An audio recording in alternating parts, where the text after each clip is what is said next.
Je voudrais vous partager, je ne vais pas être long, hein, c'était juste une petite pensée que je voulais vous communiquer sur l'importance d'être dans la parole de Dieu. Et je voudrais vous lire un extrait de la deuxième épître de Timothée à partir du chapitre 3. Et Paul, quelque part dans cette épître, donne un testament spirituel et lègue un héritage qu'il veut laisser, un héritage spirituel à Timothée. Timothée a accompagné Paul lors de son deuxième voyage missionnaire dans pas mal d'endroits où il se trouvait, que ce soit à Corinthe, que ce soit en Macédoine et jusqu'à Jérusalem.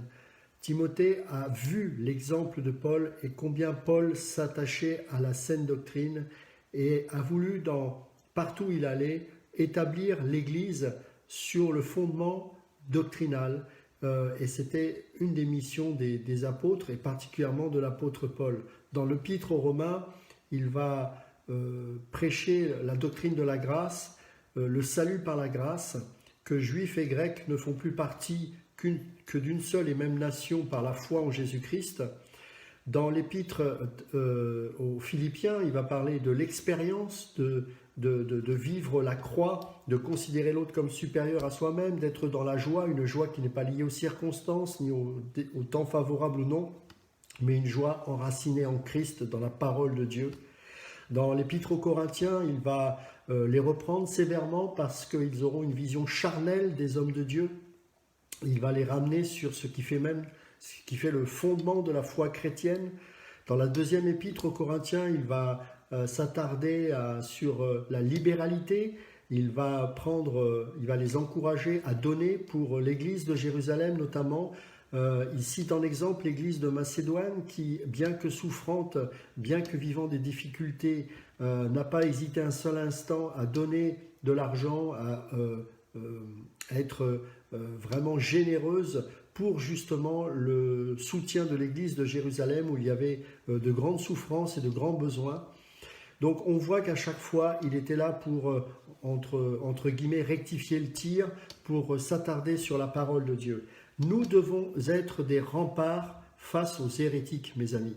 La vie chrétienne n'est pas un jeu. La foi n'est pas quelque chose où on peut se permettre de laisser aller avec des émotions, des sensations, des expériences type complètement charnel. Nous devons soumettre nos âmes à la doctrine. La parole de Dieu est là pour structurer nos pensées. Bien sûr, l'obéissance à cette parole de Dieu est motivée par l'amour. Ce que l'on fait, ce n'est pas une histoire de devoir. On peut obéir à la parole de Dieu, en tout cas en apparence, à la lettre, mais s'il n'y a pas l'amour, ce n'est que des devoirs. On le fait parce qu'on aime Dieu. Mais aimer Dieu, c'est aimer sa parole. Aimer Dieu, c'est aimer ses commandements. Aimer Dieu, c'est ne pas accepter que les autres vous mettent une pression sous prétexte que moi je pense que. On s'en fiche de ce que nous pensons de telle ou telle situation. Ce que nous voulons savoir, qu'est-ce que Dieu pense au sujet de tel ou tel sujet. Ça s'appelle la doctrine. Et Paul voyait les combats qu'il a menés. Timothée qui a été à ses côtés, voyait Paul souffrir de ces résistances qu'il y avait face à la saine doctrine. Combien les judaïsants voulaient vraiment s'attarder sur ce genre de choses, combien les judaïsants voulaient imposer leur salut par les œuvres, et Paul tenait absolument ferme face à ces choses-là. Et donc, alors qu'il allait bientôt passer le relais, et qu'il allait, sur la fin de sa vie, il savait qu'il allait rejoindre le Seigneur, il laisse ce mandat à Timothée, et regardez ce que Paul va dire à Timothée dans la deuxième épître de Timothée à partir du chapitre 3. Il va dire à partir du verset 1, « Sache que dans les derniers jours, il y aura des temps difficiles. » Mes amis, nous sommes dans ces temps difficiles. Il y a des temps difficiles, des jours difficiles. Et il précise au verset 2, « Car les hommes seront égoïstes, amis de l'argent, fanfarons, hautains, blasphémateurs, rebelles à leurs parents, ingrats, irreligieux, insensibles, déloyaux, calomniateurs, intempérants, cruels, ennemis des gens de bien, traîtres, emportés, enflés d'orgueil, aimant le plaisir plus que Dieu, ayant l'apparence de la piété, mais reniant ce qui en fait la force. » Voilà la description de ce que l'on voit aujourd'hui même dans ce monde, car cette parole est vraiment d'actualité. Et qu'est-ce qu'il va dire à Timothée? Paul, qui avait formé Timothée, il dira « Éloigne-toi de ces hommes-là. Je ne m'associerai jamais avec des gens qui ne sont pas dans la saine doctrine. Il peut y avoir des différences sur des points qui ne sont pas très importants, mais sur l'essence même, le fondement de notre foi chrétienne, nous ne devons pas négocier.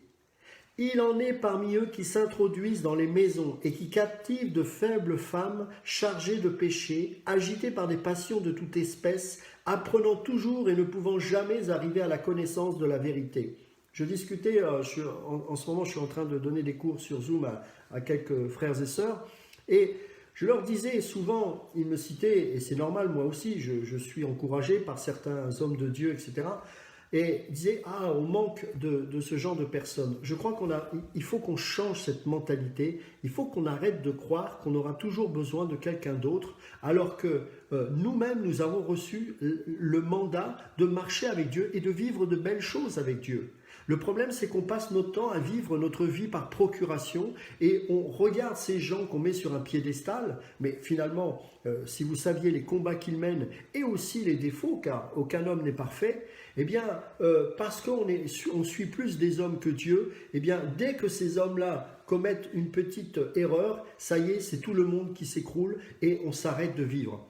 Eh bien, ce n'est pas comme ça qu'on doit agir. Parce que quand on est un enfant de Dieu, quand on est un homme de Dieu, on doit marcher dans la vérité jour après jour. Beaucoup de gens me disent, mais comment se fait-il que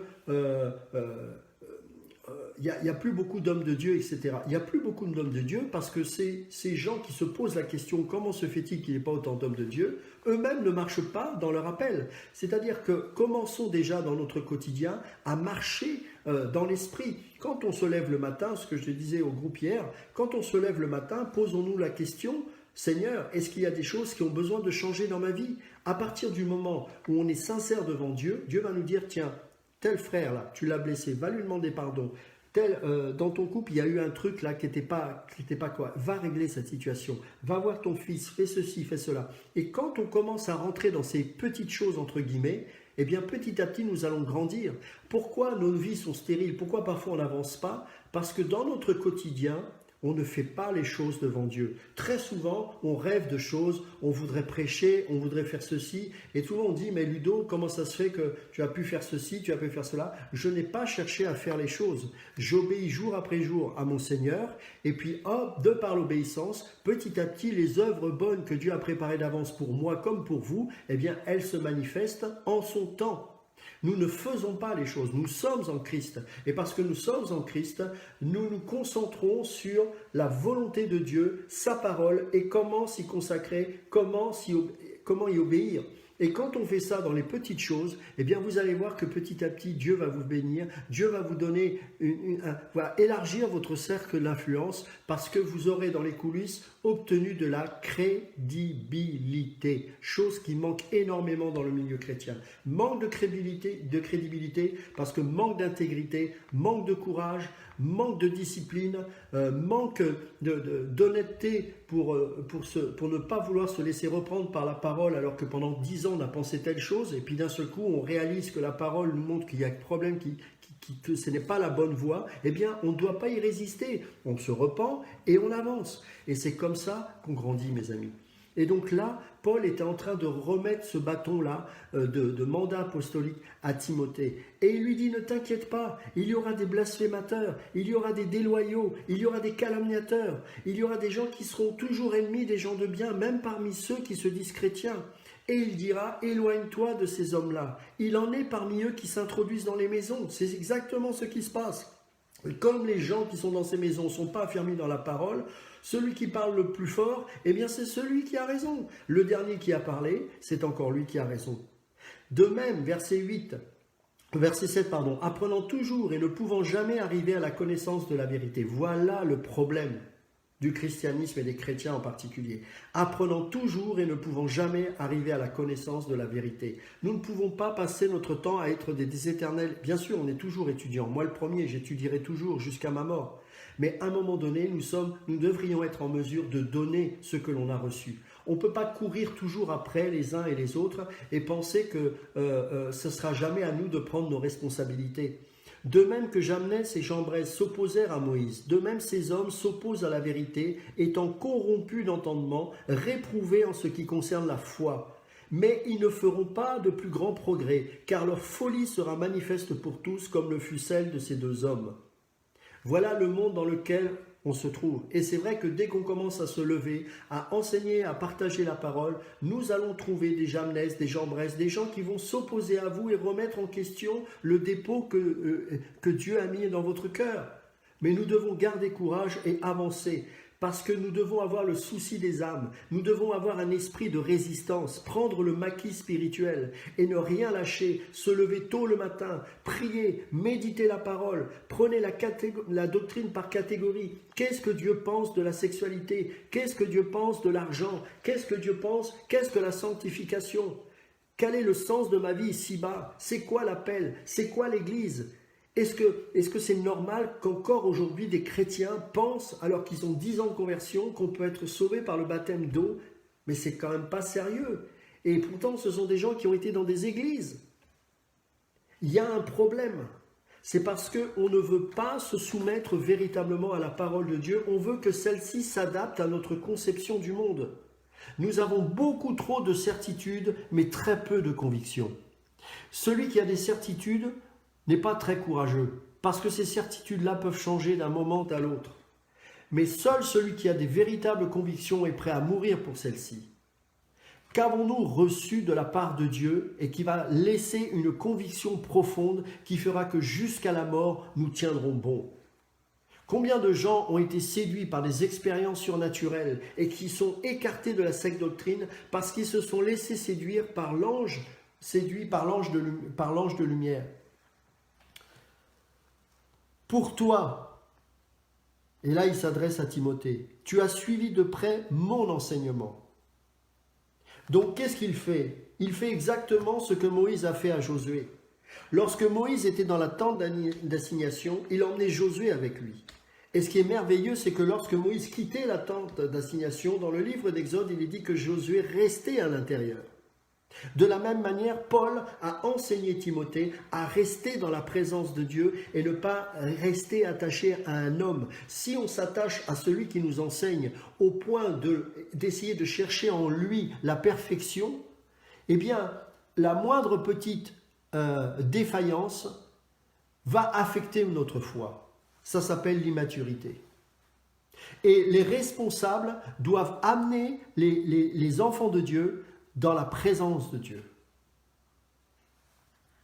Pour toi, tu as suivi de près mon enseignement, ma conduite, mes projets, ma foi, ma douceur, mon amour, ma constance, mes persécutions, mes souffrances. À quelle souffrance n'ai-je pas été exposé? À Antioche, à Icône, à Lystre? Quelle persécution n'ai-je pas supporté? Et le Seigneur m'a délivré de toutes. Or, tous ceux qui veulent vivre pieusement en Jésus-Christ seront persécutés. J'entends parfois des messages de niaiserie en disant « Ah, Dieu est amour, nanani, nanana. Surtout, il ne faut pas blesser les gens, il ne faut pas... » Bien sûr, on doit être doux, rempli d'amour, et vous savez que je suis premier à le partager, et j'espère le vivre de tout mon cœur.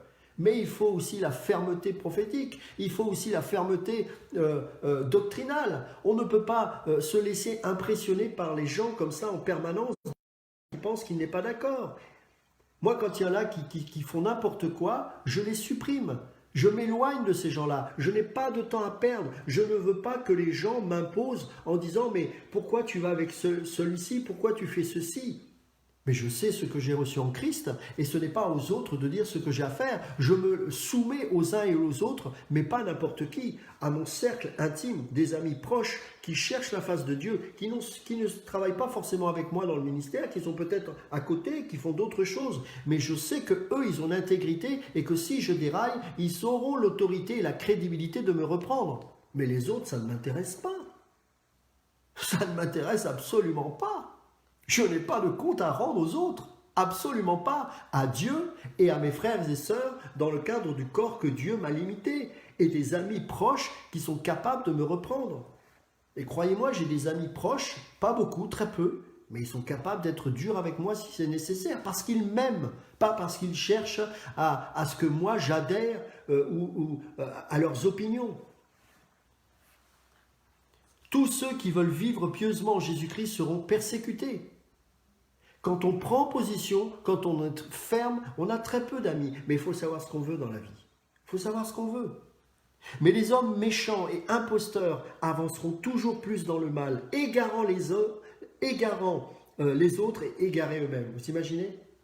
Voilà, tous ces réseaux d'influence dont nous devons nous nettoyer cherchent à nous égarer, à nous perturber. Nous devons rester droits, marcher droit, dispenser droitement la parole de Dieu. Toi, demeure dans les choses que tu as apprises. Demeure, c'est-à-dire reste-y, ne t'en écarte pas. Il n'y a pas des nouvelles expériences, ce n'est pas biblique. Il n'y a pas une nouvelle doctrine qui sort du chapeau alors qu'avant on n'en avait jamais parlé. C'est la parole, elle est la même hier, aujourd'hui, éternellement. Toi, demeure dans les choses que tu as apprises et reconnues certaines, sachant de qui tu les as apprises. Qui sont ceux qui vous ont formés? Posez-vous les bonnes questions. Dès ton enfance, tu connais les saintes lettres qui peuvent te rendre sage à salut par la foi en Jésus-Christ. Toute écriture est inspirée de Dieu. Donc en fait, il faudrait plutôt comprendre toute l'écriture est inspirée de Dieu. Et utile pour enseigner. Le mot ici, c'est didaskalia. C'est-à-dire la doctrine par catégorie. Qu'est-ce que Dieu pense de tel ou tel sujet? Nous sommes trop, quand je regarde les commentaires des fois des chrétiens, il y a trop de moi je pense que, moi je ceci, oh j'ai fait telle expérience. Ça mène à quoi tout ça? Qu'est-ce que Dieu pense de cette chose, de tel sujet? C'est ça qui importe. Et donc après, le matin ou le soir, on regarde et on dit tiens, on fait des études, on utilise des dictionnaires bibliques, on prend un thème avec, par exemple, si vous avez la Bible online, voilà, on regarde les sujets. Tiens, j'ai à cœur d'étudier sur l'amour, c'est quoi? Voilà, et on passe plusieurs jours dessus, on prend les thèmes, on confronte, on appelle des frères, des gens crédibles, pas n'importe qui. Et des gens, vous savez qu'ils ont une crédibilité parce qu'ils sont honnêtes devant Dieu. Et vous confrontez les choses et vous reprenez la parole. Il faut être discipliné par rapport à ça. Enseigner, didaskalia, pour convaincre. Le mot convaincre ici nous parle de démonstration. Ça veut dire quoi? C'est pas le charabia en langue ou je ne sais quoi. Hein. La démonstration dont il est parlé ici, c'est que la parole de Dieu qui est intégrée par la didaskalia, eh bien, elle devient une démonstration dans notre vie. Notre vie est une démonstration de la parole de Dieu. Ensuite, il est dit pour corriger. Et ici, le mot, c'est restaurer, redresser. C'est-à-dire que la parole nous redresse. À un moment donné, je suis en train de partir vers une direction qui n'est pas bonne. Eh bien, elle va me redresser. Ensuite, c'est pour instruire dans la justice, pour que je puisse connaître les choses. Je ne peux pas avancer avec Dieu si je ne connais pas ces choses. Sous-entendu, les choses de Dieu. Afin, dans quel but? Que l'homme de Dieu soit accompli. Voyez? Ferme, accompli, construit, un homme costaud, un homme sur qui sa femme pourra compter et ses enfants pourront compter parce qu'il sera stable, parce qu'il n'aura pas peur d'emmener sa famille, son foyer dans la bonne direction. S'il est un responsable avec des anciens d'une assemblée ou de frères et sœurs, etc., eh bien ce seront des gens stables. Leur manière de vivre, la démonstration de la doctrine qui est en eux va stabiliser le peuple de Dieu, va faire que ces gens auront le discernement de ce qui est mauvais, de ce qui est bon, de ce qui est la parole de Dieu ou de ce qui est du diable, de ce qui est de la doctrine de la grâce ou de ce qui est par exemple d'un salut par les œuvres. Afin que l'homme de Dieu soit accompli et propre à toute bonne œuvre. Voilà l'objectif, toute bonne œuvre. Et il finit cette merveilleuse épître, c'est une très très belle épître, la deuxième épître de Timothée, au chapitre 4. Et regardez ce qu'il va dire. Et j'ai quelque part envie de vous communiquer cette pensée. Je vous en conjure devant Dieu et devant Jésus-Christ, qui doit juger les vivants et les morts, et au nom de son avènement et de son royaume, prêche la parole, insiste en toute occasion, favorable ou non, reprend, censure, exhorte, avec toute douceur, parce que ça c'est le fruit de l'esprit. S'il y a la colère, si on est vindicatif, fuyez, ce n'est pas de Dieu. Hein? La douceur, on peut être ferme et doux. Et en instruisant, c'est-à-dire pas seulement reprendre, Parce que sinon, on détruit, mais on ne construit rien derrière. Il faut casser pour reconstruire. Mais après, une fois qu'on a cassé les mauvaises doctrines, les mauvais travers, les mauvais penchants, eh bien maintenant, après, il faut construire derrière. Et ça, c'est un travail de tous les jours, d'enseigner. Car il viendra un temps où les hommes ne supporteront pas la saine doctrine, mais ayant la démangeaison d'entendre des choses agréables, ils se donneront une foule de docteurs selon leurs propres désirs. On est en plein dedans. Des gens qui m'envoient des messengers. Tu seras la tête et non la queue. Dieu veut que tu sois prospère. Je supprime toutes ces choses-là parce que ça rentre dans le cadre de toutes ces fausses, des fausses notes de l'évangile qu'on veut nous communiquer pour nous séduire, pour nous ramener à la terre. Mais ne me ramenez pas à la terre. Je suis un être né de nouveau et qui un jour expérimentera dans son corps glorifié la résurrection dans son corps pour rejoindre Christ lors de son avènement. Donc ne me ramenez pas avec des messages terrestres. Ça ne m'intéresse pas. Arrêtons aussi avec ces messages, comment prier, comment faire ceci. La Bible n'est pas une recette de cuisine. Nous devons décortiquer la doctrine de Dieu sous tous ses aspects. Et plus vous allez apprendre à connaître Christ, plus vous allez être joyeux, plus vous allez connaître Christ, plus vous allez supporter les souffrances de Christ et les souffrances de la persécution. Parce que justement, cette découverte de Christ dans sa parole vous émerveillera. Vous serez dans la contemplation, vous direz « Seigneur, mais c'est extraordinaire ».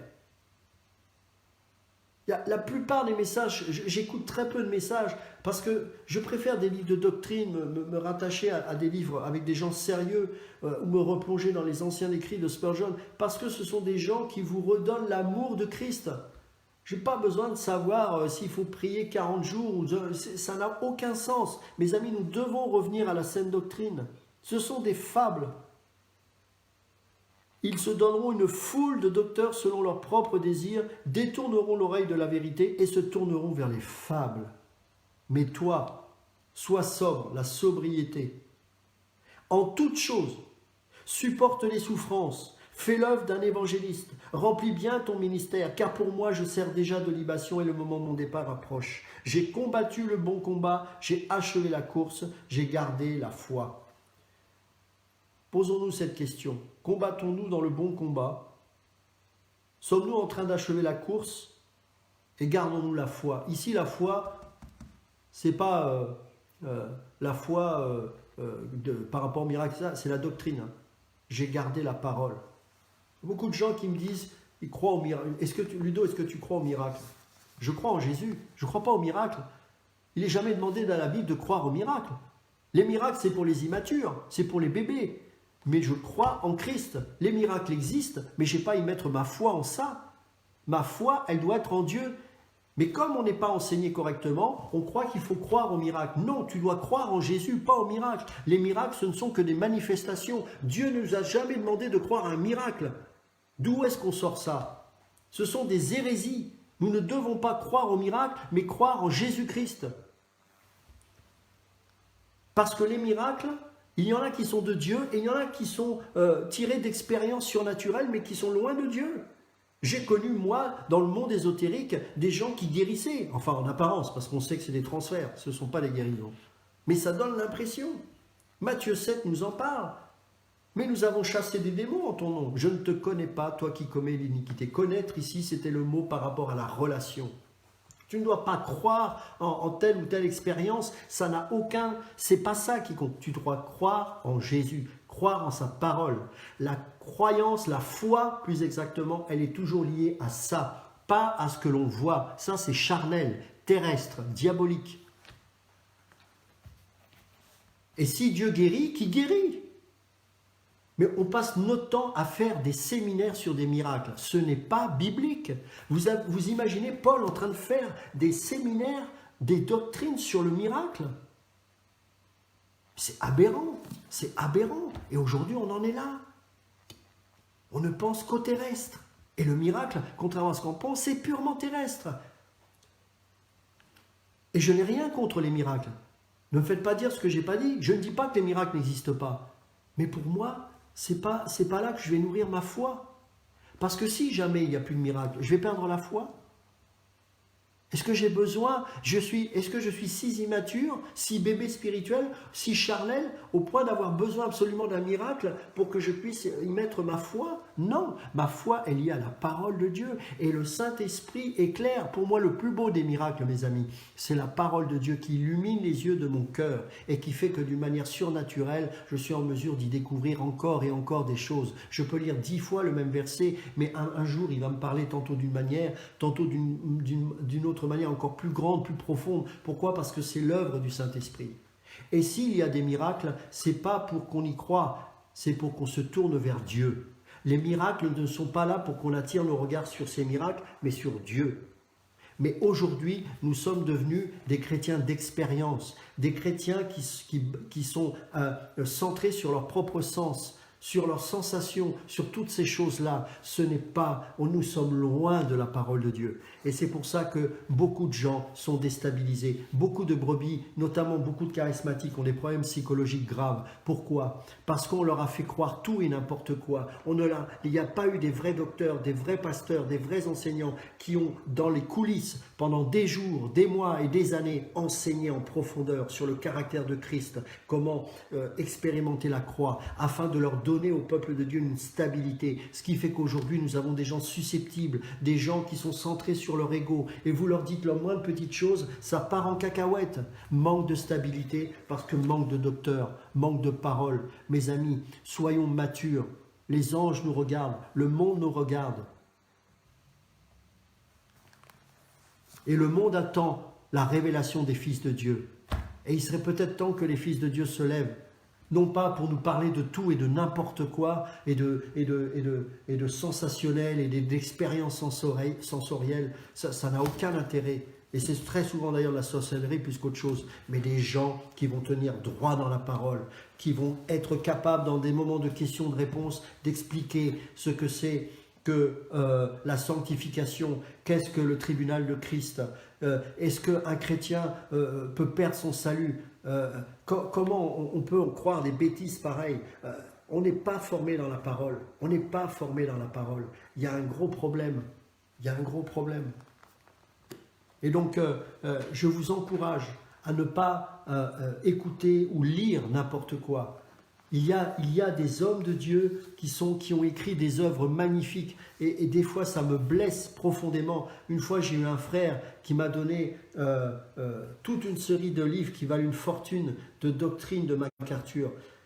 Il les avait même pas lus, il me les a donnés. Ah ben je l'ai pris, hein, c'est sûr, ça vaut tellement cher. Je dis mais des chrétiens, ça ne les intéresse même pas. La doctrine? Non, ils préfèrent lire un livre, mon expérience lorsque j'ai été au ciel. Vous croyez que c'est ça qui va construire? Regardez Kenneth Hagin, comment il est devenu.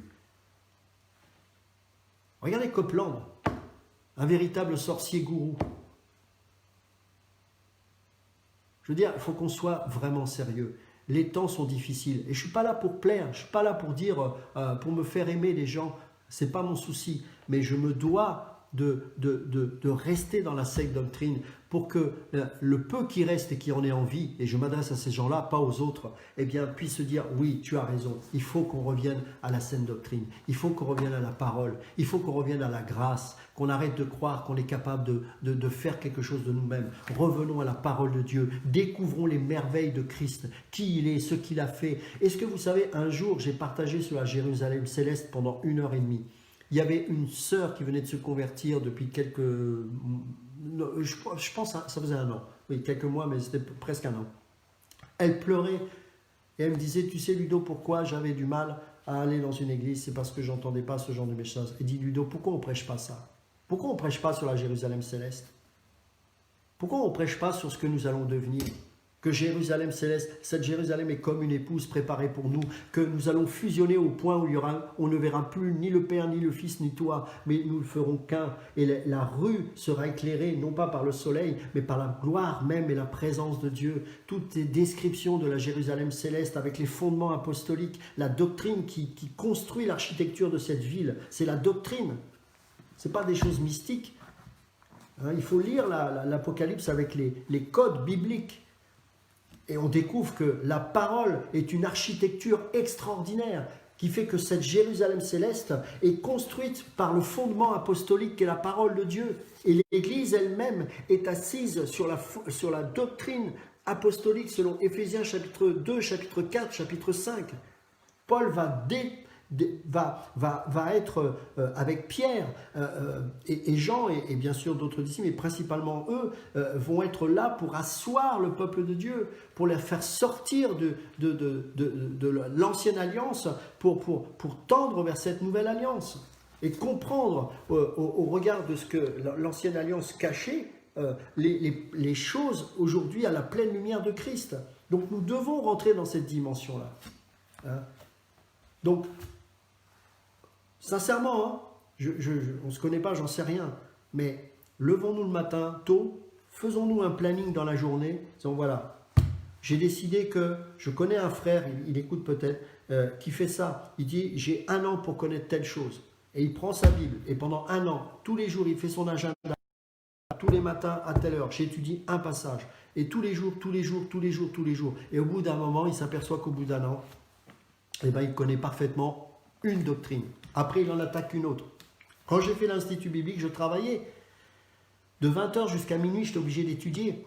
Un jour, j'étais découragé, je devais faire un mémoire sur les différentes alliances, et particulièrement l'alliance davidique. Et c'était un livre en anglais, parce que j'avais 2 UV de retard, dont l'UV en anglais, et donc il m'a fait faire mon directeur de mémoire m'a fait faire le mémoire sur un livre en anglais. Donc c'était compliqué pour moi, parce que c'était un livre du 19e siècle, donc un anglais un peu compliqué.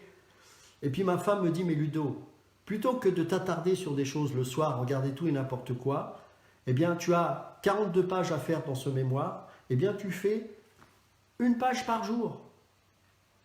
Ben, c'est ce que j'ai fait. Tous les soirs, je montais à mon bureau et 1 page par jour. En 42 jours, j'avais fait mon mémoire terminé. Soyons disciplinés. Soyons disciplinés. Arrêtons de traîner dans les réseaux sociaux et à écouter des messages complètement infantiles et élevons-nous, mes amis, élevons-nous. Nous avons un livre extraordinaire, mais nous avons aussi des gens qui nous ont... Regardez dans quelle indifférence Alfred Cohen est mort. C'est incroyable. On a fait un tapage et j'aime bien Taubois, j'ai pas de souci. Mais Alfred Cohen, cet homme a laissé un héritage intellectuel extraordinaire, il a laissé des livres, il est mort dans une indifférence. Pourquoi? Parce que, comme j'ai dit tout à l'heure, ça n'intéresse pas les gens. Ça n'intéresse pas les gens. Hein? Donc, soyez encouragés. Je suppose si vous écoutez, vous n'êtes pas trop concernés, mais ce n'est pas grave. Ça peut peut-être vous conforter dans cela, dans ce désir que vous avez d'aimer la parole. Mais vraiment, vraiment, vous savez... Je sais ce que c'est, on est des êtres aussi sensoriels, on reçoit, on capte des émotions, parfois on va se lever le matin avec des sensations bizarres. Si on se laisse trop attirer par des choses bizarres, eh bien on va avoir une lecture de la parole de Dieu émotionnelle et on va faire dire des choses que la parole n'a jamais voulu dire. C'est pour ça que dans le milieu charismatique notamment, il y a autant d'hérésies. Alors que si on soumet nos sentiments, Dieu aime, Dieu nous aime, nous a créés avec des sentiments. Mais ces sentiments-là sont pour attester la vérité, sont faits pour attester la vérité, pas pour nous amener à la vérité. On ne se laisse pas conduire par nos émotions. Nos émotions doivent être soumises à nous, à ce que nous avons décidé dans notre âme. Je décide d'aimer, j'attends pas d'avoir une émotion pour aimer, je décide d'aimer, c'est ma motivation l'amour. Et quand je fais les choses en obéissance avec Dieu, alors les sentiments sont là pour attester que ce que je fais est bon. Combien de fois je vous avais donné mon témoignage un jour, une chose toute simple, j'avais plein de musique de Pink Floyd, de choses comme ça. Moi j'étais un fan de cette musique et à ma conversion, le Seigneur m'a fait comprendre que à cause de mon arrière-plan, il fallait que je me débarrasse de ces choses. Aujourd'hui, on a des chrétiens, ils sont chrétiens, mais il n'y a pas de changement. On ne voit pas la différence entre avant et après. Ben non, à un moment donné, il faut nettoyer sa vie. Et ben, j'ai dû me débarrasser de tous ces disques. J'avais pas envie de le faire émotionnellement, j'avais pas envie. Mais quand je suis remonté dans mon studio, j'ai senti, j'étais rempli du Saint-Esprit. Il est là le Saint-Esprit, mais il se réjouissait en moi. Et je sentais que mes émotions, là, mais elles étaient là, non pas pour conduire ma vie, mais pour attester que ce que j'avais fait était bon. Vous voyez, tout ça, mais je veux dire, on est dans une situation, c'est peut-être parce que je suis plus très jeune, mais quand je vois aujourd'hui comment on vit en tant qu'enfant de Dieu, je suis effaré, effaré. Nous sommes à vif en permanence. Alors, j'entends bien qu'on a été blessé, abusé, mais qu'est-ce qu'on devrait dire des chrétiens en Iran? Qu'est-ce qu'on devrait dire des chrétiens en Irak? Je veux dire, on est quand même gâtés, même si aujourd'hui ça devient de plus en plus compliqué, j'en conviens. Donc, pour les hommes, là, soyons des hommes, hein, des gens qui n'ont pas peur de se lever, de dire, voilà, les enfants, mon épouse, venez, on va partager la parole, on va prier ensemble. Enseignez vos enfants, enseignez vos épouses, c'est important. Amen, amen Stéphane, amen, c'est ça le signe d'une conversion, voilà. Hein. À un moment donné, il faut savoir se débarrasser des choses. Hein, j'ai eu l'occasion on m'avait mis dans les pattes Morgan Priest, vous en avez peut-être entendu parler. Un jour, je vous raconterai ce que j'ai vécu, des choses incroyables. Quand j'ai vu ce monsieur, l'esprit m'a dit Simon le magicien. Et en fait, il était venu pour prendre des choses. Et il n'aimait pas les enseignements. Je lui ai dit, écoute, ton accoutrement là, à un moment donné, il faut savoir ce qu'on veut. On ne peut pas, je suis désolé, il faut appeler un chat. On ne peut pas être habillé comme ça et se dire enfant de Dieu. Regardez maintenant comment il a fini. Ce frère a voulu m'inviter, c'est pas un frère, mais ce monsieur a voulu m'inviter au Théâtre d'Amador pour que je fasse un colloque sur le nouvel ordre mondial. À l'époque, j'étais connu pour ce genre de colloque. J'ai refusé. Qu'est-ce que j'ai à faire avec les Soral, avec les Dieudonné, avec tous ces gens-là? Ce ne sont pas des chrétiens. Ce sont des gens qui blasphèment le nom de Christ. À un moment donné, il faut savoir prendre position. Comment des gens peuvent appeler Morgan Priest des gens frères? Je le connais. Je peux vous dire, je le connais. On est complètement paumé. Parce que ça, là, ça ne structure plus notre âme. Donc, soyons encouragés. Marchons dans la vérité, prenons position, débarrassons-nous de tous ces parasites, soi-disant chrétiens, qui veulent vous faire perdre votre foi. Marchez jusqu'au bout. La route est longue, c'est pas fini. Je ne sais pas combien Dieu nous donne de vivre, mais en tout cas, que je ne meure pas avec des regrets, parce que j'en serais bien triste. Je préfère être seul, mais marcher dans la vérité, qu'avoir une multitude d'amis et être complètement corrompu dans ce monde. Soyez encouragés, je sais que ce n'est pas facile, je sais que c'est dur, mais vous devez être des Timothée. Regardez Paul, je t'en conjure devant Dieu et devant les hommes, exhorte, censure, reprend en toute occasion, favorable ou non, avec douceur, attention, avec douceur, mais soyons fermes. On a besoin d'hommes en France, on a besoin de gens qui ont des tripes. Ne vous laissez pas. C'est pas à Castaner de vous dire ce que vous devez faire dans vos prières. Quand je pense qu'il n'y a pas un gars de la CNEF, j'appelle ça le CNOUF, moi, c'est une espèce de gloubi-boulga évangélique, on comprend rien. Ces gens, quand ils essaient de prendre position, ils sont tellement mous que ça ressemble à rien. Mais mince, soyons des hommes. Soyons des hommes. Si le CNEF est représentatif du mouvement évangélique, chose que je ne crois absolument pas, mais admettons, eh bien, il aurait dû prendre position en disant c'est pas normal que vous calomniez l'église de porte ouverte comme ça. Ce n'est pas normal, vous dites c'est pas grave si on ferme les bâtiments. De toute façon, pour prier, il n'y a pas besoin d'église. Évidemment qu'il n'y a pas besoin d'église, mais ce n'est pas à Castaner de m'enseigner sur la prière. Ce n'est qu'un païen. Soyons des hommes. Prenons position pour Christ. Dehors les lâches, dehors les incrédules, nous dit Dieu. Nous n'avons pas. Un chrétien ne peut pas être un lâche. Un chrétien ne peut pas être un lâche. Je ne veux pas de leur enseignement maçonnique. Ça ne m'intéresse pas. Ça ne m'intéresse pas qu'ils aillent se faire voir. Je me soumets aux autorités tant qu'ils respectent Dieu. Mais à partir du moment où ils commencent à blasphémer mon Dieu, qu'ils aillent se faire voir. Je respecterai Dieu et je ne respecterai pas des gens qui sont contre mon Dieu et qui le disent clairement. C'est aussi simple que ça. Donc arrêtons ces espèces d'évangélisation molle, de gloubi-boulga du knouf là, ces gens-là qui sont incapables, quand il y a un frère souffre, ils vont presque se réjouir et puis ils vont faire d'allégeance au gouvernement. Mais moi je ne sais pas où on va, hein. Je ne sais pas où on va, hein. Mais en tout cas je pense qu'il faut s'éloigner de tout ce milieu-là. Hein. de tout ce milieu-là, hein, parce que c'est du grand n'importe quoi.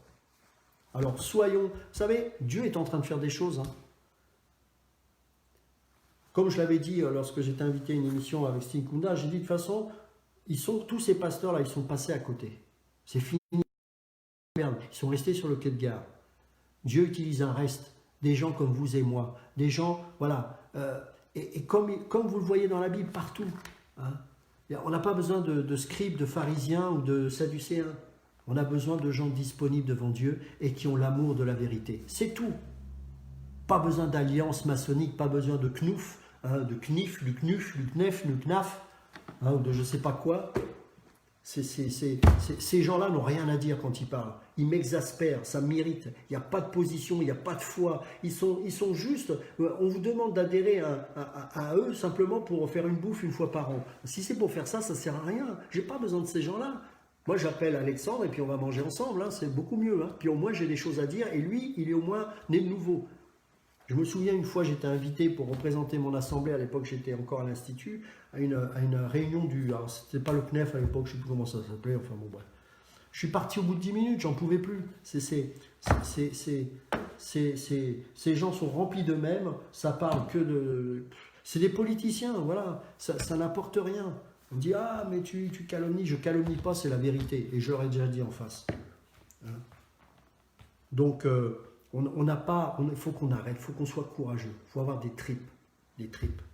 Hein. Et c'est ce qui manque aujourd'hui. En France, hein, j'entends. Des gens qui vont prendre position. Hein. Et s'il y en a qui disent n'importe quoi de la parole, reprenez-les. Et non, c'est pas doctrinal. Hein, si vous avez vraiment étudié sérieusement la chose, non, on n'est pas le baptême d'eau. Hein. Quand on pense qu'on a un mouvement qui a sévi dans le milieu évangélique en Europe pendant un petit moment et qui prenait le salut par le baptême, il n'y a pas un pasteur du CNOUF qui s'est levé pour confronter ces gens-là. C'est quand même pas normal. C'est quand même pas normal. Alors que Paul dit à Timothée, reprends, censure, parce qu'il n'y a qu'une église et la véritable église doit être dans la saine doctrine. Il n'y a pas différents courants théologiques. Après, encore une fois, sur les choses qui ne sont pas importantes, on ne va pas s'y attarder. Mais sur l'essence même, le fondement du christianisme, la foi en Christ, le message de la croix, mais c'est vital, mes amis, c'est vital. Il n'y a pas de négociation possible. On ne lâche rien. Il faut être courageux. Si j'ai envie de me réunir dehors avec un frère, je ne vais pas me gêner pour le faire. Et ce n'est pas un gouvernement à m'imposer une loi pour m'empêcher de prier, parce que faites attention. Un jour, et je sais qu'aux États-Unis, ils avaient fait une tentative comme ça, dans nos maisons, voir si on se réunit à 5 ou 6 frères. Ce n'est pas qu'une question d'assemblée.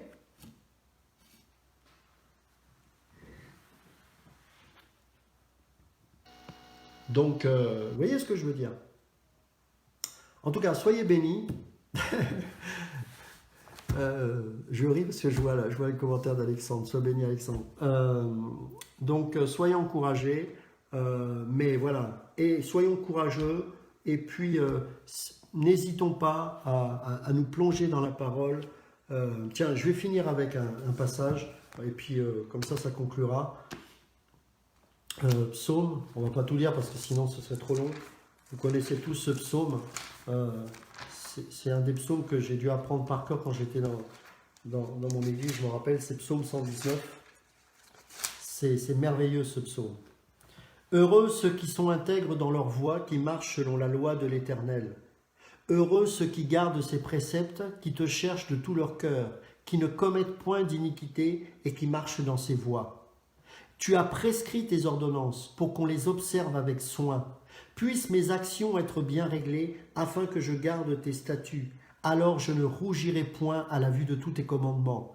Je te louerai dans la droiture de mon cœur, en apprenant les lois de ta justice. Je veux garder tes statuts, ne m'abandonne pas entièrement. Voilà, que Dieu vous bénisse, et puis tenez ferme, et soyons courageux, allons jusqu'au bout.